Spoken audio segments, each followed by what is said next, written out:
Hi friends, ಎಲ್ಲರಿಗೂ ಇವತ್ತಿನ recipe ವಿಡಿಯೋಗೆ ಸ್ವಾಗತ ಸುಸ್ವಾಗತ. ಎಲ್ಲ ಹೇಗಿದ್ದೀರಾ? ಎಲ್ಲ ಆರಾಮಿದ್ದೀರಾ ಅಂತ ಭಾವಿಸ್ತಾ ಇದ್ದೀನಿ. ಇವತ್ತಿನ ರೆಸಿಪಿ ವಿಡಿಯೋ ಡ್ರೈ ಗೋಬಿ. ಅದಕ್ಕೆ ಏನೇನು ಬೇಕು ನೋಡೋಣ. ಇಲ್ಲಿ ಒಂದು ಬೌಲಲ್ಲಿ ನಾನು 4 ಟೇಬಲ್ ಸ್ಪೂನಷ್ಟು ಮೈದಾ ತಗೋತಾ ಇದ್ದೀನಿ. ಅದಕ್ಕೆ 2 ಟೇಬಲ್ ಸ್ಪೂನಷ್ಟು ಕಾರ್ನ್ಫ್ಲೋರ್, ಹಾಗೆ 2 ಟೀ ಸ್ಪೂನಷ್ಟು ಶುಂಠಿ ಬೆಳ್ಳುಳ್ಳಿ ಪೇಸ್ಟ್, ಹಾಗೆ ಅದು 1 ಟೀ ಸ್ಪೂನಷ್ಟು ಜೀರಿಗೆ ಪುಡಿ, ಅದಕ್ಕೆ ಮೆಣಸಿನ ಪುಡಿ 1 ಟೀ ಸ್ಪೂನಷ್ಟು, ಹಾಗೆ ಸ್ವಲ್ಪ ಸೋಯಾ ಸಾಸ್ ಹಾಕೋತಾ ಇದ್ದೀನಿ ಟೇಸ್ಟಿಗೆ.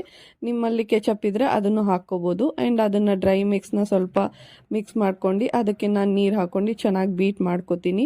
ಆ್ಯಂಡ್ ಅದು ಮಿಕ್ಸ್ ಚೆನ್ನಾಗಿ ಬೀಟ್ ಆಗಬೇಕು. ಆ್ಯಂಡ್ ಏನು ಲಂಪ್ಸ್ ಕೂಡ ಇರಬಾರ್ದು. ಅದಕ್ಕೆ ಎಷ್ಟು ಬೇಕೋ ರುಚಿಗೆ ತಕ್ಕಷ್ಟು ಉಪ್ಪನ್ನ ಕೂಡ ಹಾಕ್ಕೋತಾ ಇದ್ದೀನಿ. ಆ್ಯಂಡ್ ಅದನ್ನು ಚೆನ್ನಾಗಿ ಬೀಟ್ ಮಾಡ್ಕೋತೀನಿ. ನಾನಿಲ್ಲಿ ಕಾಲಿಫ್ಲವರ್ನ ಚಿಕ್ಕದಾಗಿ ಸ್ವಲ್ಪ ಕಟ್ ಮಾಡ್ಕೊಂಡು ಅದನ್ನು ನಾನು ಬಿಸಿನೀರಲ್ಲಿ ಹಾಕಿ ನೆನೆಸಿಟ್ಕೊಂಡಿದ್ದೆ ಒಂದು ಸ್ವಲ್ಪ ಹೊತ್ತು. ಅದನ್ನು ಈಗ ಇದ್ರೊಳಗಡೆ ಹಾಕಿ, ಅಂದರೆ ಏನು ಬ್ಯಾಟರು ಹಾಕಿ ನಾನೀಗ ಎಣ್ಣೆಯಲ್ಲಿ ಕಾಯಿಸಿರೋ ಎಣ್ಣೆಯಲ್ಲಿ ಕರಿತಾ ಇದ್ದೀನಿ.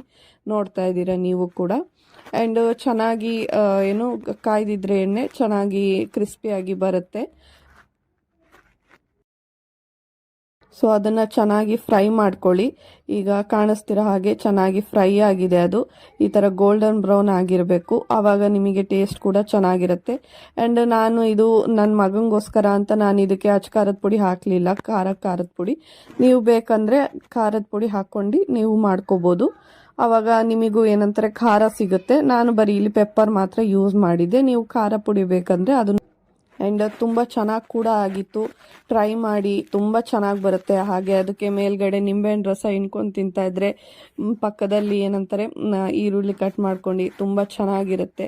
ನೀವೆಲ್ಲೂ ಹೋಗೋದೇ ಬೇಡ, ನೀವು ಮನೆಯಲ್ಲೇ ಆರಾಮಾಗಿ ಈ ಥರ ಡ್ರೈ ಗೋಬಿ ಮಾಡ್ಕೊಂಡು ಎಷ್ಟು ಬೇಕೋ ಅಷ್ಟು ತಿನ್ಬೋದು. ಮಕ್ಕಳು ಕೂಡ ಇಷ್ಟಪಟ್ಟು ತಿಂತಾರೆ. ಏನು ಖಾರ ಇರಲ್ಲ. ನಮಗೆ ಮನೇಲಿ ಹೇಗೆ ಬೇಕೋ ಹಾಗೆ ಮಾಡ್ಕೋಬೋದು. ತುಂಬ ಚೆನ್ನಾಗಿ ಕೂಡ ಬರುತ್ತೆ ಇದು. ಸೊ ನೋಡ್ತಾರೋ ಹಾಗೆ ಈಗ ಡ್ರೈ ಗೋಬಿ ರೆಡಿ ಆಗಿದೆ. ಸರ್ವ್ ಕೂಡ ಮಾಡಿದ್ದೆ. ಆ್ಯಂಡ್ ನನ್ನ ಮಗನ ರಿಯಾಕ್ಷನ್ ಕೂಡ ನಾನು ಕ್ಯಾಪ್ಚರ್ ಮಾಡಿದ್ದೀನಿ. ನೀವು ನೋಡ್ಬೋದು. ಮಕ್ಕಳಿಗೂ ತುಂಬ ಇಷ್ಟ ಆಗುತ್ತೆ. ಇಷ್ಟ ಆದರೆ ಈ ವಿಡಿಯೋ ಲೈಕ್ ಮಾಡಿ, ಶೇರ್ ಮಾಡಿ, ಹಾಗೂ ನನ್ನ ಚಾನಲ್ನ ಸಬ್ಸ್ಕ್ರೈಬ್ ಮಾಡೋದನ್ನು ಮಾತ್ರ ಮರಿಬೇಡಿ. ನೆಕ್ಸ್ಟ್ ವಿಡಿಯೋಲಿ ಸಿಗ್ತೀನಿ. Thanks for watching. ಬಾಯ್.